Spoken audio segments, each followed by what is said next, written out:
अंधाराच्या जबड्यातून नुकताच येळावी गाव बाहेर पडला होता. श्रावणातला तो पाऊस क्षणभर विसावा घेत होता.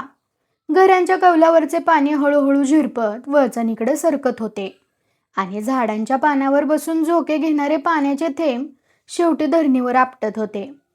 थंडगार वारे पिसाळलेल्या कुत्र्यासारखे धावत होते आणि रोजच्या कामाला लागलेल्या शेतकऱ्यांच्या काळजाला बोचकारीत होते. सर्वत्र चिखल भरभरत होता.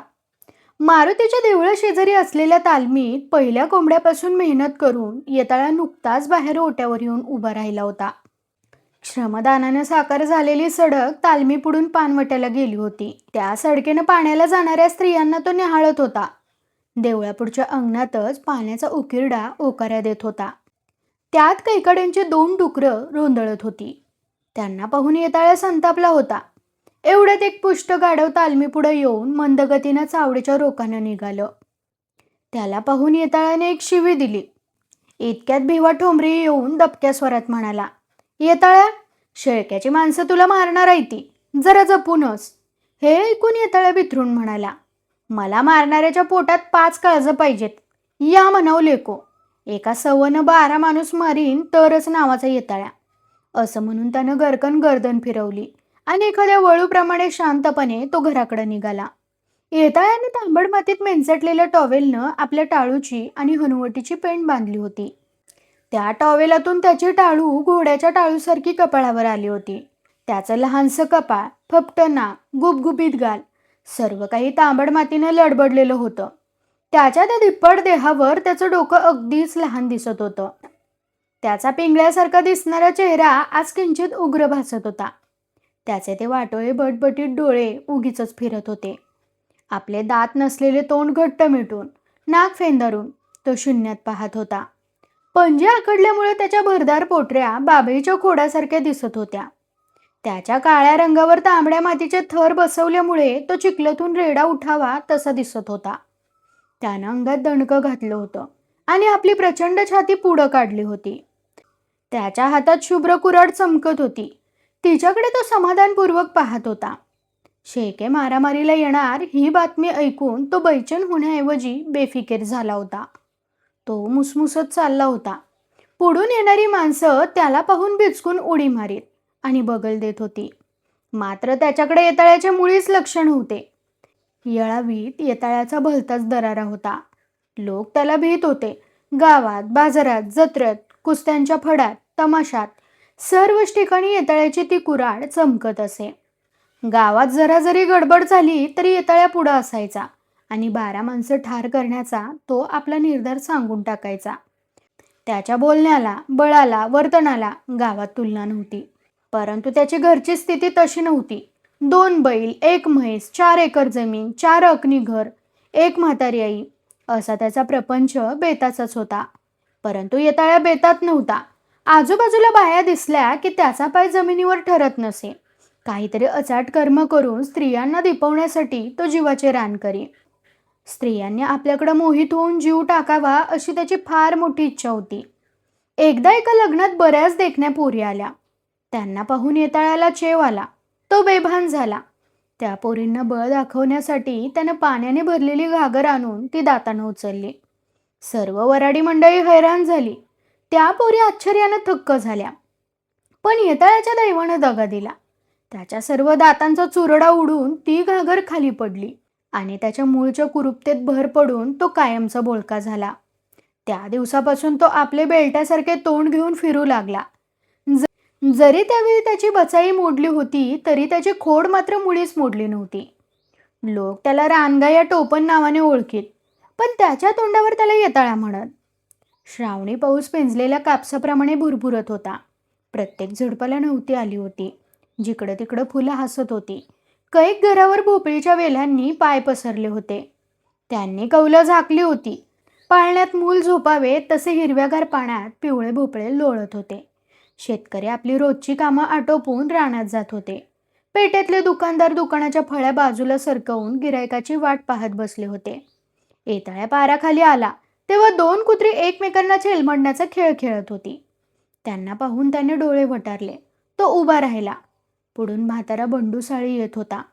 तो आपलं ढेंगाळलेलं घोडं ओढीत रानात निघाला होता आणि आपलं मुस्कट वर करून पोट ओढीत ते घोडं अचकत निघालं होतं. बंडू सायाला आपल्या घोड्यावरच बसायचं होतं, म्हणून तो एक उंचवटा शोधत होता. त्याच्या डोळ्यापुढं चावडीचं झोतं होतं. परंतु येताळ्याला पाहून बंडूसाई थांबला आणि येताळ्या म्हणाला, "काय नाना, रानात वाटतं? आणि हो पंचकल्याणी वारू वडत का नेता? बसा की वर." येताळ्यानं सुरू केलेली चेष्टा लक्षात घेऊन साळी चिडला. तो डोळे वटारून भुवया चढून खालवर पाहत म्हणाला, "आणि तुम्ही पैलवान, कुठं घराकडे वाटतं?" साळ्यानं मारक्या म्हशीनं शिंग पुढं करावं तशी मान वाकडी केली. दात नसलेला जबडा मिटला. "हो, आत्ताच तालमीतनं आलो." वेताळ्या हसत म्हणाला आणि साळ्याच्या घोड्याच्या पाठीवर त्याने जोरात थाप मारली. त्याबरोबर ते घोडं तिरपटलं. त्याची कळ बंडू साळ्याला येऊन तो गुरकला. "ए तालमीवाल्या, काहीतरी काम कर. असा महारोग्यासारखा इथं खाऊ नको." हे साळ्याचं बोलणं ऐकून येताळ्या कावराबावरा झाला. त्यानं आजूबाजूला पाहिले. जवळच औलाड्याची हौशी दिसत होती. त्यामुळे येताळ्या चिडला व म्हणाला, "माझ्या अंगात लय बळ आहे, दाखवू का?" असं म्हणून साडी दाखवू म्हणायची मुळीच वाट न पाहता येताळ्यानं बंडू साळ्याच्या घोड्याच्या पोटाखाली उजवा हात घालून त्याला कवळा घातला आणि कचकन ते घोडं उचलून आपल्या खांद्यावर घेतलं. त्याबरोबर ते घोडं पाय झाडू लागलं. त्याचा जीव गरड्याला आला आणि अगतिक होऊन तो बंडूसाही पाय आपटू लागला, केकटू लागला. "लेका येताळ्या, माझं घोडं मेलं, सोड त्याला." मग येताळ्यानं घोडं खाली ठेवलं. बंडू साळ्याचा जीव सुळावरून उतरला. पुढे जाऊन त्यानं घोड्याची काळजीपूर्वक पाहणी केली आणि हळूच त्याच्या पाठीवर थाप मारली. त्याबरोबर भेदरलेल्या त्या घोड्यानं दुगान्या झाडल्या. साळ्यानं डोळे आंकुचित करून चिडक्या आवाजात म्हटले, "लेका येताळ्या, तू माणूस नसून रानगा आहेस. असं वागू नको. मुंगी होऊन साखर खा. पण असा हत्ती होऊन लाकडं फोडू नको, नाहीतर फुकट मरशील." फुकट मरशील हे शब्द येताळ्याच्या वर्मी लागले आणि तो एकदमच भडकला. तो म्हणाला, "नाना, मी फुकट मरणार नाही. मरण तर 12 माणूस मारूनच मरण. असा तसा मरणार नाही." असं म्हणून येताळ्या पुन्हा झटक्यानं निघाला. बंडूसाही त्याकडे पाहत राहिला. एवढ्यात सायाचे घोडे किंकाळू लागले. ते ऐकून पाराखाली उभे असलेले गाढव एकदम जागे होऊन ओरडू लागले. त्या दंग्याने पारावरचे कावळे भेदरून पळाले. येताळ्या घरी आला तेव्हा त्याची आई फणफणत बसली होती. त्याला पाहून ती अधिकच चिडली. ती म्हशीकडे तोंड करून बडबडू लागली, "माणसानं माणसासारखंच वागावं, एवढा उन्माद करू नये. देवाघरी झडती द्यावी लागती. पाण्यात राहायचं आणि माशाशी वैर का करावं?" उशीर ऐकून घेऊन येताळ्या केकसला, "ए आई, काय झालं तुला? का भूत लागलं?" "मला भूत लागलं?" म्हातारीनं भुवया चढून विचारलं आणि येताळ्या म्हणाला, "हो हो, तुला. सांग, काय झालं? सांगू?" म्हातारी एकेरीवर येऊन म्हणाली, "त्या शेळक्याच्या पुरीला अडवलीस का?" "मी का अडवली तिला?" येताळ्या म्हणाला, "तिनंच मला अडवलं." असं म्हणून तो बेगुमान हसला. त्यानं म्हातारी अधिक चिडली. "सारं गाव तुझ्या नावानं बोंब ठोकते." म्हातारी कपाळावर मारून घेत म्हणाली. तसं येताळ्या म्हणाला, "बोंबलू दे." खुंटीला लावलेली कुऱ्हाड पुन्हा हातात घेऊन येताळ्या ओरडला, "हो, मी अडवली." "असं?" म्हातारी ठसकली. "मग आता ते शेळकं तुझं मुडदं पडतील तवा? येऊ दे त्यासनी." येताळ्या पुन्हा ओरडला, "एका सवनं मारतो त्यासनी. बियाला शेळका ठेवीत नाही, बिमोडच करतो." "त्यांचा हात काय बांधले ती?" म्हातारी गुरकली. "मोकळा असू देत." येताळ्या एका पायावर उभा राहून बोलू लागला, "काचाकाच मुंडी तोडून जातो फासावर झुकत. तू बघ तर खरं." हे ऐकून म्हातारीला तिरमिरी आली. तिच्या डोळ्यापुढे होणारी मारामारी टाळण्याचा म्हातारी विचार करू लागली. तिला रक्तपात नको होता. येताळ्याच्या दगडी मनावर अलीकडे शेळक्याच्या सजीनं मोहिनी घातली होती. तिच्या चालण्यानं बोलण्यानं तो घायाळ होई. ती आपल्या निऱ्या टेपीत निघाली की त्याच्या काळजाला हपके बसत आणि तिच्या बेदरकारपणाचा त्याला राग ये. तिचं रूप तारुण्य त्याच्या डोळ्यात सलू लागे. तिनं आपल्याकडे पाहावं असं त्याला वाटे, पण ती त्याच्याकडे मुळीच पाहत नव्हती. एखाद्या लांडोरीप्रमाणे ती डुलत जाई आणि येताळ्या वैतागे. पुढे पुढे सजीचा ताटा त्याला असह्य झाला. एकदा तरी तिचे नाक खाली करायचे अशा ईर्षेनं तो तिच्या डाई पडला. अगदी सावलीसारखा तिच्या मागावर फिरू लागला. एखाद्या बहिरी ससाण्यासारखा सूर मारण्यासाठी तो टपला होता. एकेरीवर आला होता. परंतु सजीला त्याची कल्पनाच नव्हती. ती अप्रतिम स्वरूप नि उन्मादक तारुण्य लाभल्यामुळं तिन्ही लोकांचे स्वामित्व प्राप्ती झाल्यासारखी वागत होती. काल दुपारी सजी एकटीच पांदेनं नदीला निघाली होती. पांदेला चिटपाखरू नव्हते. निऱ्याचा घोर डाव्या हातात आवरून एखाद्या फुलपाखराप्रमाणे ती चालत होती. पांदीच्या दोन्ही बाजूंच्या कुपावरील कुपात भुंगे गुणगुणत होते. एक कावळा चिमणीच्या मागे लागला होता. तो भसाड्या आवाजात ओरडला आणि सजी चमकून वर पाहू लागली. इतक्यात येताळ्यानं पांदेत उडी घेतली आणि हातात कुऱ्हाड धरून तो तिच्या आडवा झाला. त्यावेळी तो पिसाट झाला होता. त्याला पाहून रसरशीत सजी क्षणात कोमेजली. तिच्या तोंडचं पाणी पळालं. एखादी हरण साप्यात सापडावी तशी बावरली आणि शब्द तिच्या नाजूक ओठांवर पांगुळले. बायकांच्या जातीनं लय ताटा करू नये, येताळ्या भकास चेहरा करून म्हणाला. माझी पाठ सोड, सची स्वतःला सावरून म्हणाली. नाही सोडणार, येताळ्या खेकसला. मी ओरडन, तिनं धमकी दिली. ओरड, त्यानं घोगऱ्या आवाजात म्हटले आणि पुढं झेप घेतली. ती अंग आवरून किंचित मागं सरकली आणि उस्मानने आता आपल्या शेळ्यांचे खांड घेऊन पांदीने वर आला. त्याला पाहताच येताळ्या कुंपणावर उडी घेऊन बाजूच्या शेतात गेला. सजीच्या कंठात आडलेला हंबरडा बाहेर पडला. लोक जमले. आरडाओरडा शेळक्याच्या आळीला गेली आणि सर्व शेळके डिरक्या ठोकीत उठले. त्यांनी कुऱ्हाडीत दांडे ठोकले आणि तलवारी घासल्या. आता येताळ्याचा मुडदा नक्की पडणार असं गाव बोलू लागला. सूर्य मावतीला फिरला आणि येताळा उठून बसला. त्यानं अंगाला अळोकी पिळोकी देऊन जांभई दिली आणि तो टाळू खाजवीत बसला. जवळ बसलेल्या म्हातारीने बोलणं सुरू केले. ती म्हणाली, येताळा, पंचीम जवळ आली, बायाला तरी आण जा की बिडासनं. मग एवढी घाई का? पुन्हा त्यानं जांभई दिली. पंचीम 8 दिवसावर आली आणि तो बहिणीच्या घरी 4 रोज राहून ये जा, म्हातारी म्हणाली आणि भुवया चढून येताळा ठिसकारला. छे छे, राहायचं नाव काढू न ग. तसं नव्हे, म्हातारी सारवसारव करीत म्हणाली. बया तुझी वाट बघत असेल. मग येताळ्या म्हणाला, पाहिजे तर आत्ता जाऊन सकाळी तिला घेऊन येतो, पण राहणार नाही बरं. त्याने चेहरा गंभीर केला आणि बिडाला जाण्याच्या तयारीला लागला. चूळ भरून नवा सदरा घालून कुऱ्हाड घासून येताळ्या बहिणीच्या गावाला निघाला. येताळ्या बिंडाला निघाला होता. शेळक्याची माणसं वाटत गाठून मारतील याची जाणीव असून तो हादरला नव्हता. उलट त्या प्रसंगाची तो आतुरतेनं वाट पाहत होता. आपण जगात अजिंक्य आहोत. मृत्यू आपल्या पुढं उभाच राहू शकत नाही अशी अहंता छातीत घेऊनच तो चालत होता. त्याचे एक एक पाऊल ऐदनाप्रमाणे चिखलात पडत होतं. त्यामुळे त्याच्या पायाखालून सटकणारी चिखलाची चिपळी कासराभर दूर पळत होती. नदीला जाणारी पान चिखलानं भरली होती. वरचेवर पावसाची सर येऊन आणि वाट सुरून न तुडून त्या चिखलाची गोटीव आंबील झाली होती. त्यामुळे दमदार पावलं टाकी तो निघाला होता. येताळ्या नदीवर आला तेव्हा नाव उभी होती. त्या नावेत 6 स्त्रिया आणि 4 पुरुष अशी 10 माणसं नाव सुटण्याची वाट पाहत बसली होती आणि त्या नावेचा भोई नाव खुंट्याला तांगडून दुरून येणाऱ्या वाटसरूंची वाट पाहत होता. एवढ्यात येताळ्या नावेजवळ आला. प्रथम त्याने स्त्रियांच्या घोळक्याला पाहून चौकशी केली. त्यात किती तरुण आहेत, किती म्हातारे आहेत याची काळजीपूर्वक पाहणी करून मग भोयाकडे नजर टाकली. त्या 6 स्त्रियांपैकी 2 पोरी अगदी तरुण होत्या. त्या प्रथमच नांदून प्रथमच माहेरी निघाल्या होत्या. त्यांचा हसरा स्वभाव, नटवेपणा वगैरे पाहून तो चेकाळला.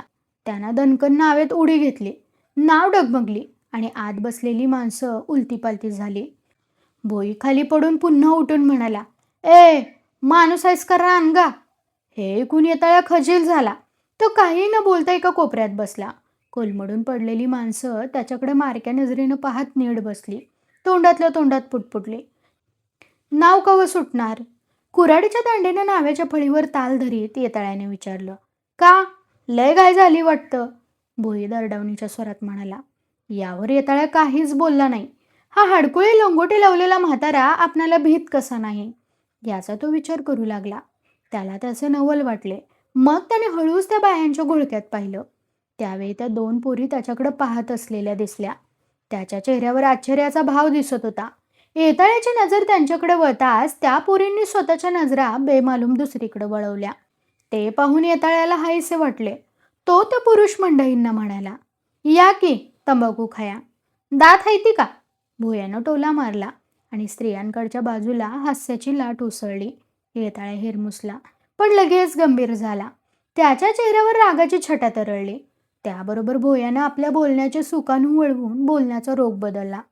तो पुन्हा म्हणाला, दात कुस्तीत पडलं वाटतं. मग मात्र येताळ्या शांत झाला. त्याचा राग पुन्हा एकदम मावळला. त्यानं होकारार्थी मान डोलवली. परंतु तू माणूस आहेस का रानगा? हे भोयाचे शब्द त्याच्या डोक्यात वळवळत होते. सूर्य मावतीला पोचला होता. त्याची किरणं कृष्णा नदीच्या विशाल पाण्यावर सरपटत होती. ती शांत कृष्णा आज भलतीच उग्र झाल्यामुळे हत्ती एवढे लाटा उधळीत होती. जणू ते महाराष्ट्राचे पाणी दक्षिण हिंदुस्थानात पोचवण्यासाठी विद्युत गतीनं धावत होते.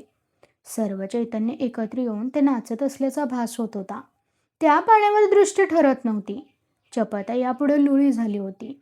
त्या प्रचंड दराऱ्याने नाव डगमगत होती. आत बसलेल्या जीवांची काळज लुकलुकत होती. कृष्णाबाई, आम्हाला सुखरूप पोचव, असं ती मनात म्हणत होती, आर्जवत होती. भोयानं नाव सोडण्यासाठी नावेचा सौंदर्य सोडून तो उठला. तोच एक सापवाला आपल्या 10 वर्षाच्या मुलीला डोक्यावर सापाचे पेटारे देऊन स्वतः खांद्यावर कावड घेऊन धावतच आला.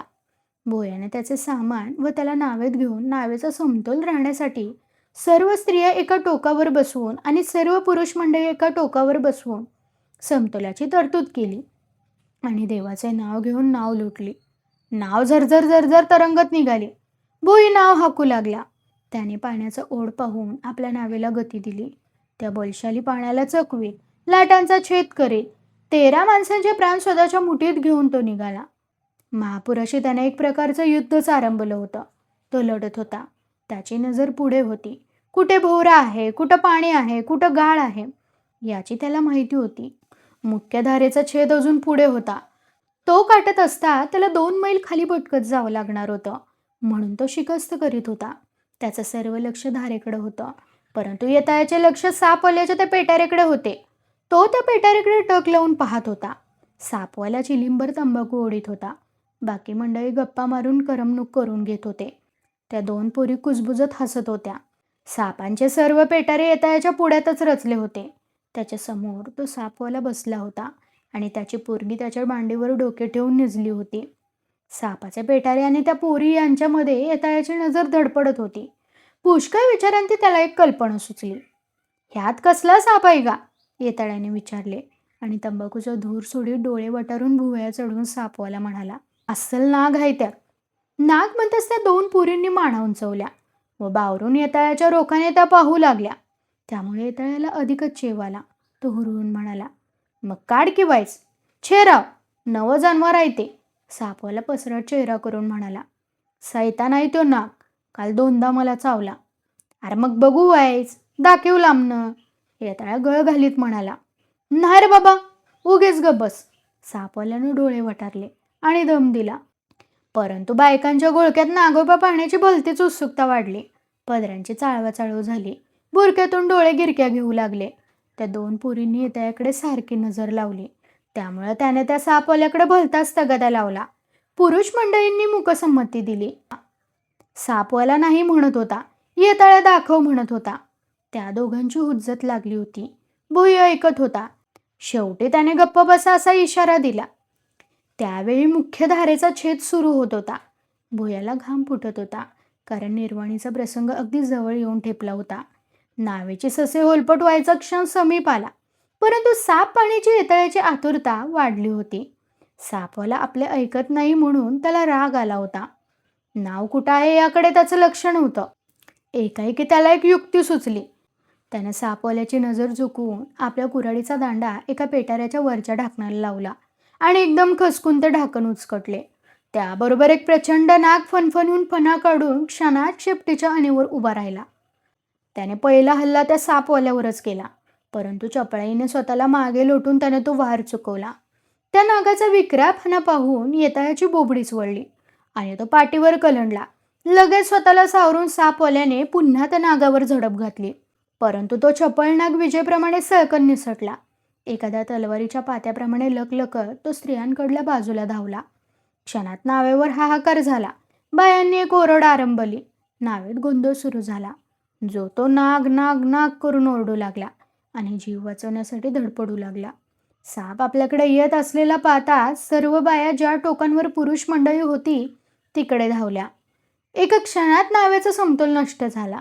मृत्यूशी उशीर झुंजणारा तो भोई कसपटाप्रमाणे दूर फेकला गेला आणि नाव कलंडली.